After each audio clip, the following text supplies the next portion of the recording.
My name is Maurice Howard. My friends call me Mo, and I'm from North Philly. Yeah, I started out at Roman Catholic, and I stayed there for 3 months, and I graduated from St. Joe's Prep, and then I attended the University of Maryland. Played on the Catholic League Championship my junior year, led the Catholic League in scoring a couple times, and was the league MVP. That was in 1971 and 72. Needless to say, I played JV and varsity as a ninth grader, but then when I went to the prep, I only played on the freshman team. I made the honorable mention all-league team as a sophomore, first team as a junior and a senior. Mo Howard, number 24, 6'2" sophomore from Philadelphia, Pennsylvania. So here we come to this moment in 1974 in the ACC, the championship game, and it brings together the two top-ranked teams, State and Maryland. Some people say it was the greatest ACC championship game ever. Some people say it was the greatest college game ever. Mo Howard off the glass. We scored 100 points. They scored 103 to win the game. There was no three-point line. There was no shot clock. We shot 65% from the field and still lost. Mo Howard should have a layup. What was monumental to me in that game was, you know, they had won the regular season because at that time, there was only one conference in the country that had a postseason tournament, and that was the ACC. So you could have gone undefeated in your regular season, but if you had lost the ACC tournament, you couldn't go to the NCAA tournament, which at that time was only 25 teams. There goes Howard now, and Tao gets free. That matchup is hurting North Carolina State. Mo Howard has taken advantage. The night that we played North Carolina State was our third game in a row. We played we played Duke in the first game. Here's Howard on the pass from Davis. And Duke then was not the Duke like y'all know now. And then we played North Carolina. You know, it was a very good team. They had Walter Davis, they had Bobby Jones, they had Mitch Kupchak, and we beat them pretty good the night before. And then the next night we played, you know, we had to play against North Carolina State. The guy, Tom Burleson, had a crazy game. I don't think he'd ever scored that many points in one game in his entire career. But in this game, he was just unstoppable. And Lynn Elmore, who was my teammate at Maryland, was a noted shot blocker, rebounder. Burleson behind his back, lays it in. In prior games, Lynn was able to block Burrell's shot. Like, Burrell would shoot a hook shot, Lynn would block it. In this particular game, whenever Lynn blocked it, they were called goaltend. Beautiful block by Elmore.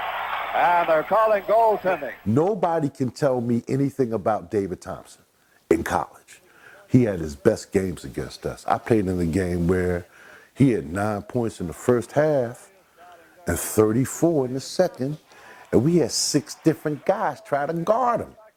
The only person that I ever saw that was close to him, but not as good as he was Reuben Collins. Now it's Lucas on Tao. Lucas beats him. He was, without a doubt, the best athlete that I ever played with. I mean, you know, he was an All-American in tennis. He didn't have like a lot of vertical explosion. He had left to right, north, east to west kind of explosion, great anticipation. He was he had a lot of heart, you know, and we always attributed that to him playing tennis because, you know, when you play tennis, you're out there by yourself. He was a hell of a basketball player. You know, he was one of 23 players ever in the history of the ACC to be a first-team All-ACC player 3 times in a row. Long one by Lucas. Dr. Hank Nichols, who was the official in that game, was also the chairman of the English department out of Villanova. And for many years, he would tell like Joe Crawford, and he even saw Ashley up on campus one day, and he said, you know, tell your dad, I still think that was a goaltend. Howard with a great block, and they're calling goaltending. Lefty Drizel is beside himself, but it's goaltending against Howard. The magnificence of that game was there were 7 guys that were NBA picks in that game. David Thompson. There's Thompson. Monty Tao. Monty Tao. Tom Burleson. Burleson on the inside, and it looks like he wants to take it on. Lynn Elmore. Rebound is by Elmore, who hooks. Tom McMillan. Rebound McMillan for follow. John Lucas and myself. And this is Lucas behind his back on the break. I got drafted by the Cleveland Cavaliers. I was the 32nd pick in the draft. This was also the year of the merger. There were only 4 teams from the ABA that were absorbed into the NBA. So even though I was drafted, like the year prior to the merger, I would have been in a pretty good position. But because of the merger, and with only 4 teams coming into the NBA, there was a vast surplus of proven veteran players. Like guys like Maurice Lucas didn't have a team. Moses Malone, they didn't have a team. So they were just out there as free agents. When I went into camp in Cleveland, Cleveland had just had a very good year. They had just won the Midwest division of the NBA.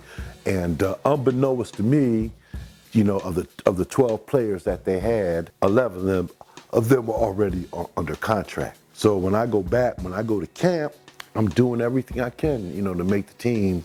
The guy who was the first round pick, this is how we got our bonus. The guy who was the coach and the GM was Bill Fitch. So the first round pick was a guy from Kansas State, and the way he got his bonus was determined by how many shots he could make from 15 feet while Bill Fitch held the broom up in the air. He got like a $6,000 bonus and I got $1,000.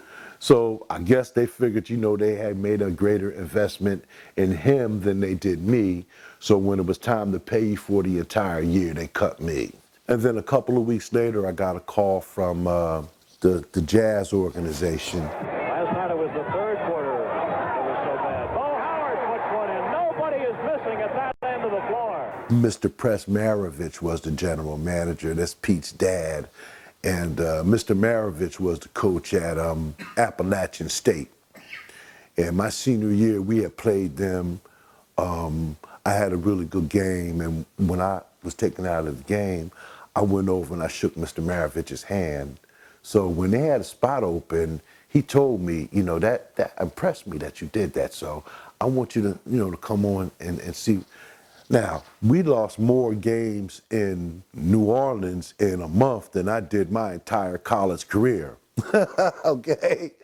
But, it was Pete's team. In fact, it was the only year in Pete's entire NBA career that he won the NBA scoring championship.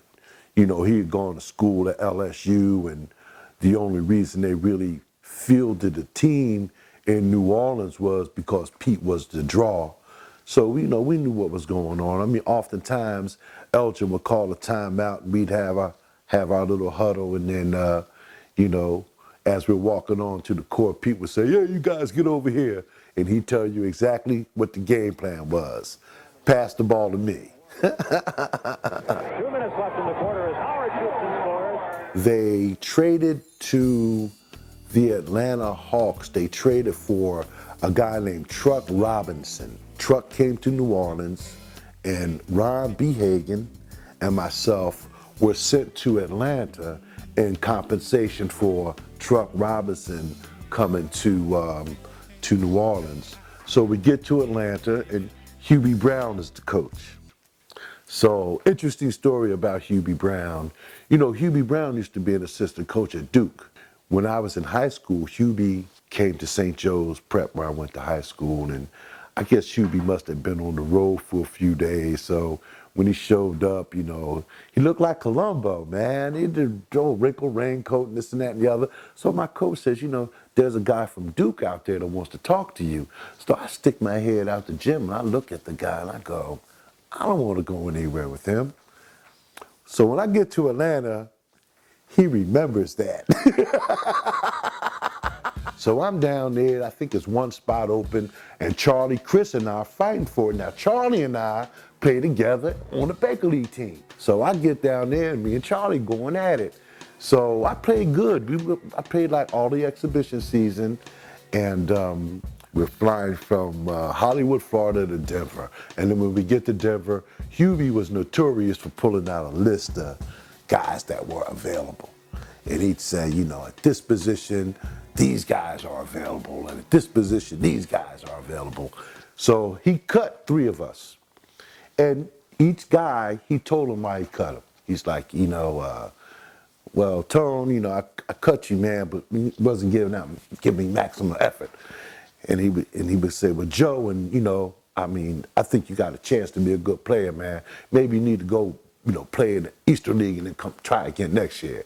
And when he got to me, he says, and Mo, I gave you a chance, but I didn't. You know what I mean?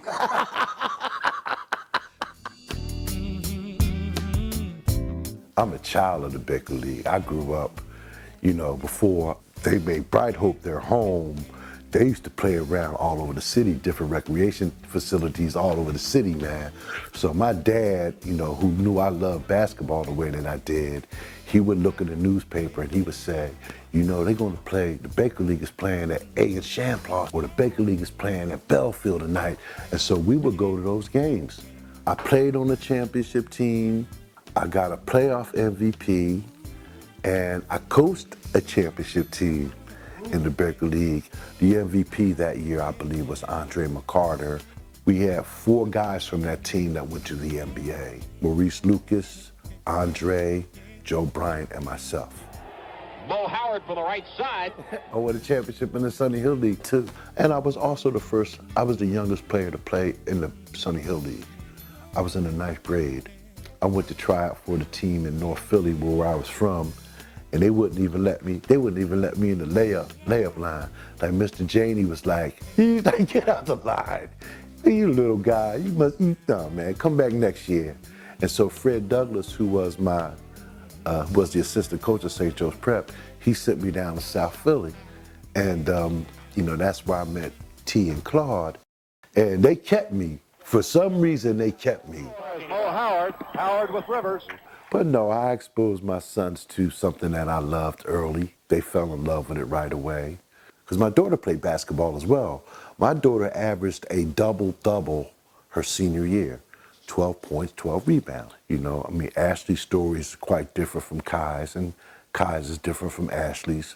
You know, Ashley was a scholarship winner at Drexel. He went to Drexel University. 3 months after he graduates from college, he's a full-time assistant at LaSalle.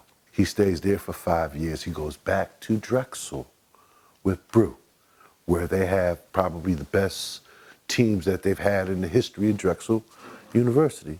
He leaves Drexel and he goes out to Xavier with Chris Mack. And then he comes back home and he goes to Villanova, where they went to national championships and 3 Big East tournaments and 4 Big East regular championships.